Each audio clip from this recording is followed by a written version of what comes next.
Welcome to our deep dive Okay. into Show Me the Money Excellent. by Alan Barrell. Right. So this book Yeah. really digs into the world of entrepreneurship and funding, particularly in the UK. Mm. So if you're looking for insights on how to secure those early investments, this is the deep dive for you. I think it's really interesting that the book actually starts off by really looking at what entrepreneurship is. Right. And I like that because it goes kind of beyond just Oh, absolutely. sort of the starting a business thing, you know? Yeah, I Yeah. think it's something that really piques my curiosity. Uh-huh. How is an entrepreneur different from somebody that manages an already existing business? You know? Yeah, and the book actually kind of uses a bit of economic theory to sort of illustrate this point. Okay. So Joseph Schumpeter, Right. who's a really renowned economist, sort of argued that entrepreneurs are not the owners of capital, but the drivers of innovation. So they're not just working with what's already there. They're really thinking outside of the box. That's right. They identify these opportunities that perhaps other people wouldn't see, and they're prepared to take a calculated risk. Now, the book actually spotlights Cambridge as a really interesting entrepreneurial hub, Uh-huh. and I was actually really surprised by it. It is quite remarkable. So Okay. Cambridge, a relatively small city, right, Yeah. has generated at least 50 billion pounds worth of market capitalization. Wow. And that's more than a lot of entire countries generate. That's incredible. And that's from companies that have actually originated in Cambridge, like Domino Printing Sciences and Abcam. Right, so it really is punching above its weight. It is. What is it about Cambridge that has made it so successful? Well, the book sort of attributes it to the kind of unique ecosystem they have there. Uh-huh. So you've got this concentration of talent, the research institutions, and then you've got a network of investors who are all sort of ready to support these really sort of audacious ideas. So it's also like all of the right ingredients in one spot. It is a real sort of melting pot. Now, let's talk about how these startups actually get the money that they need to get off the ground. Okay. Now, Show Me the Money introduces this concept called the risk finance ladder. Right? Can you tell us a little bit about that? Well, imagine a ladder, Okay. right? And each rung of the ladder sort of symbolizes a different stage of funding. Ah. So you start at the bottom with personal funds, Okay. then you go to friends and family, and then you move to angel investors, and then right at the top is venture capital. Okay, so as you go up this ladder, obviously the amount of money increases, but what other things change? Well, I think what changes the trade-off you make, right? Right. So at the lower levels, you have more control, but obviously less capital. Right. As you go higher up the ladder, you can access much larger sums, but then of course you're giving away more of the ownership. And control, potentially. Yeah, so it's all about kind of trying to work out where you are in that ladder. Now, venture capital is often seen as this kind of mysterious world that can either make or break a company. Absolutely. What insights does the book offer on this world? Well, I think the first thing that the book makes really clear is that venture capital is not this homogenous entity. Oh, really? So there are all these different breeds of VCs. Oh, wow. They all have different strategies and different objectives. Mm-hmm. So some might specialize in really early stage, high risk Right. ventures, whereas others may be more comfortable with sort of later stage or buyouts. So it's not just finding a venture capitalist, it's finding the right venture capitalist. Exactly. It's about finding that fit. Now, is venture capital the only option once you've sort of gone past the friends and family stage? Not at all. So the book actually dedicates quite a lot of time to the role of what are called business angels. Okay. These are people who are investing their own money in startups. And what motivates them to do that? Well, I think it's a mixture of things. Okay. A lot of them are driven by a real passion for innovation. Uh-huh. They want to kind of see new ideas come to life and make a difference.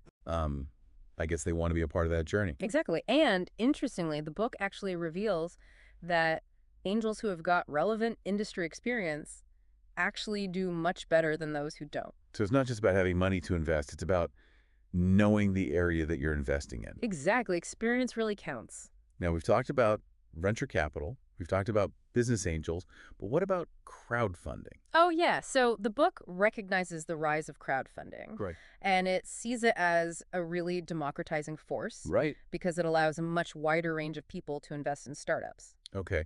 And do they talk about any specific platforms? They do. They talk about a platform called Syndicate Room.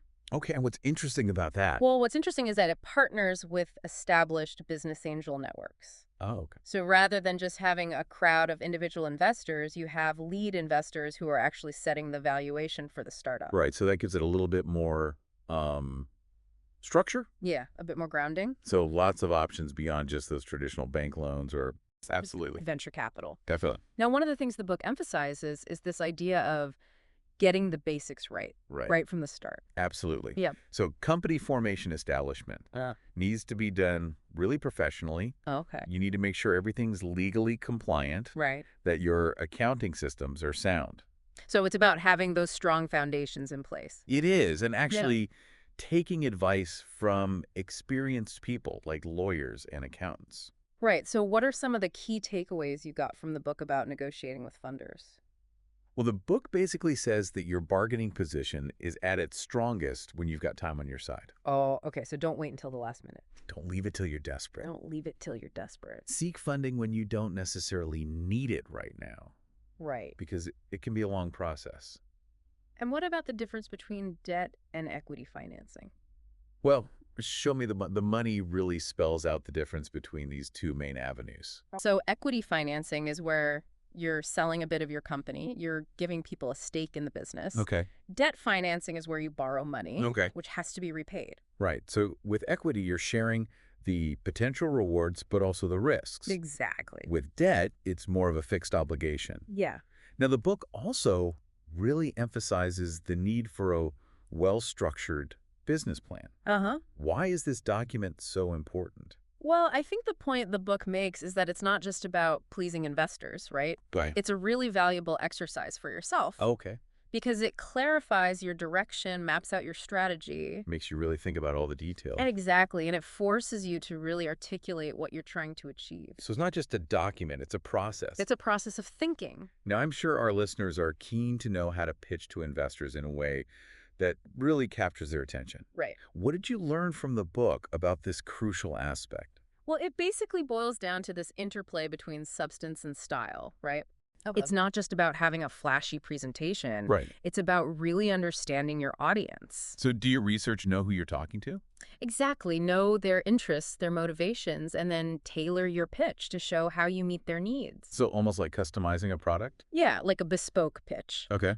And the other thing the book really stresses is the importance of storytelling. Oh. So it's not just about bombarding people with numbers and data. Right. It's about creating a narrative that connects with them on an emotional level. Okay, so don't just appeal to their head, appeal to their heart. Exactly. Investors are people too. What other insights did you get from the book about delivering that perfect pitch? Right. Well, I think one of the things that really came through was this idea of conciseness. Right. Investors are busy people. They're hearing pitches all the time, so you need to capture their attention quickly. Okay, so cut to the chase. Exactly.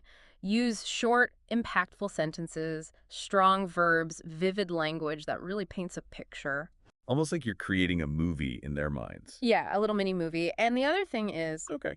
don't underestimate the power of visuals. Right, a good slide deck. A good slide deck can really make a difference. Not too many slides, right? No, you don't want to hide behind the slides. Okay. You still need to connect with the audience. Right, so it's a balance. It is. And the other thing that may seem really obvious. Like internal rate of return. Right. IRR and net present value, or NPV. Okay, so even if you're not a finance expert, you need at least a basic grasp. Right. You need to be able to speak their language. Okay. And the book actually does a good job of explaining these concepts in a way that's understandable. Right. So, for example, it points out that IRR isn't just about the total profit you make, Okay. but also about the time it takes to make that profit. So a quick return is better than a slow return. Generally, yes, because investors want to see their money working for them quickly. And that's where NPV comes in. Right. NPV takes into account the time value of money. Okay. So $1 today is worth more than $1 tomorrow. Because you could invest that dollar today and it could grow. Exactly. So NPV helps investors figure out if the future cash flows of a business are worth the initial investment, Right. even after accounting for that time value of money. So these concepts can be complicated, but the book breaks them down quite well. It does, and it even uses real-life case studies to show how these calculations work in practice. Are there any that particularly stood out to you? Well, there's the story of HearCorp, Oh, yeah, I remember that one. which is a company developing a new hearing aid device. It's a really good example of the back and forth between entrepreneurs and investors. It is, the book goes through their whole journey, Uh-huh. from pitching to angels to negotiating with And VCs, how they actually get the valuation and all that. exactly how much equity they give away, how the funding rounds affect the capital structure. So it really brings those financial concepts to life. It does. It shows them in action. Right. And it also looks at the complexities of negotiating term sheets, shareholder agreements. Right. All that legal stuff. Yeah, making sure you understand the implications of every deal. So it's not just about getting the money, it's about getting the right deal. Absolutely. It's a partnership. Now, one thing I found interesting is this idea of pivoting, Right. that you don't always have to stick to the original plan. Yeah, a lot of people, especially those new to entrepreneurship, might think you just come up with a plan and execute it perfectly. Right, like it's all set in stone. But in reality, things change. Okay. The market changes, your customers change. So you have to be flexible. Exactly. The book actually says that your initial plan is basically a hypothesis. It's starting point. Yeah, you test it, you gather data, And you may have to change course completely. you might have to pivot. And the book gives loads of examples of successful companies Okay. that pivoted multiple times Wow. before finding their winning formula. So it's not a sign of failure, No, it's a sign of adaptability. which is essential in the business world. Absolutely. Things change constantly. Now let's go back to pitching. Okay. The book talks a lot about crafting that compelling pitch. Yes. What really stood out to you as being crucial?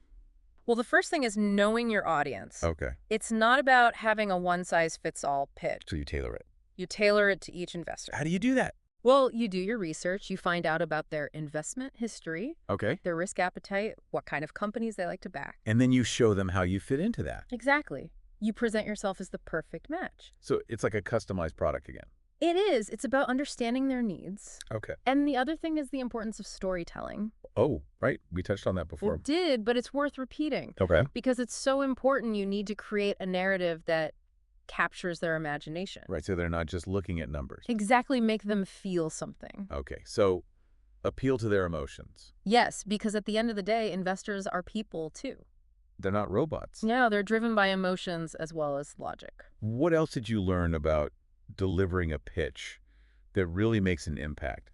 I think one of the things that struck me is that actually securing funding, which is often seen as the kind of the holy grail for startups. Yes. It's really just one step in the journey. Absolutely. Show me the money actually reminds us that the real work begins. Right. Once you've got those funds in place. It's like you've gathered all the ingredients for a really complicated recipe. Okay. Now you've got to actually cook the dish. The book really stresses the importance of leadership and building the right team. It does. What did you take away from that section?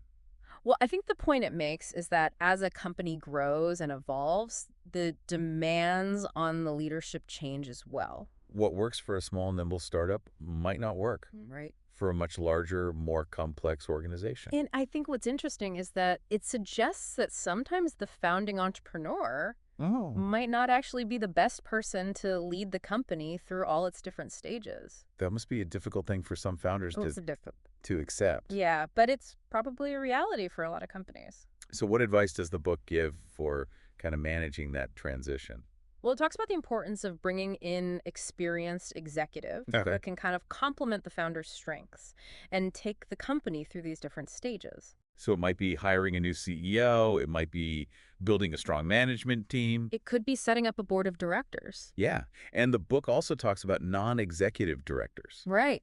people with specific expertise who can kind of offer guidance and support. Absolutely. So they're not involved in the day-to-day running of the company, Right. but they can provide that kind of outside perspective. It's almost like having a group of mentors. It is, yeah, a wise counsel. Did any stories about leadership transitions stand out to you? Well, one that I found really interesting was the story of Domino Printing Sciences. Oh, yeah. I remember that one. The founder was a brilliant inventor, Right. but he recognized that he wasn't necessarily the right person to lead the company. As it grew. As it scaled up. And he was willing to step aside. He actually brought in a new CEO Right. who had the experience to really take the company forward. So putting the company's needs ahead of his own ego? Absolutely. And it turned out to be a great decision. Domino went from strength to strength. It did, yeah. It became a global leader. So that's a positive story, but the book also has some cautionary tales. It does. It shows what can go wrong. if founders try to cling on to control. Or if that transition isn't managed properly. Exactly. So it's not just about making a change. It's about doing it in the right way. Carefully and thoughtfully. Yeah, with sensitivity. Finding the right people, making sure everyone's on board. It's a delicate process. Now, one final concept I wanted to touch on is this idea of keeping the flame alive. Oh, yeah. That entrepreneurial spirit, right? Keeping that passion going. Through all the ups and downs. Because it is a roller coaster. How does Show Me the Money advise entrepreneurs to stay motivated and resilient? Well, I think it reminds us that entrepreneurship isn't just about making money. Right. It's about that vision. It's about having a vision. It's about making a difference. It's about building something that you're proud of. Absolutely. And the book encourages entrepreneurs to stay curious. Oh, that's a good one. To embrace challenges, to see them as opportunities to learn. Right. And to enjoy the process. To really find that joy in creation. Because it's not just about the destination. It's about the journey. That's right. And I think that sums up the book really well. Show Me the Money is full of really practical advice, but it also reminds us that entrepreneurship is ultimately a human endeavor. A very human endeavor. It's about passion. It's about creativity. It is. It's about striving for something more than just yourself. Absolutely well said. I think we've covered a lot of ground today. We have. And I hope our listeners are feeling really inspired. Me too. To go out there and start their own ventures. Or to take their existing ventures to the next level. Now, one final thought for you to ponder. Okay. This book was published in 2013. Right. And the world has changed quite a bit since then. It has. So I want you to think about how the funding landscape has evolved. What new opportunities are out there. Okay. What new challenges have emerged. I like that. I encourage you to explore those questions further. It's a good challenge. That brings us to the end of our deep dive into Show Me the Money. Excellent. Thank you so much for joining us. It's been a pleasure. Until next time. Keep exploring. Keep learning. And keep chasing those dreams. And, as always, stay curious. See you next time.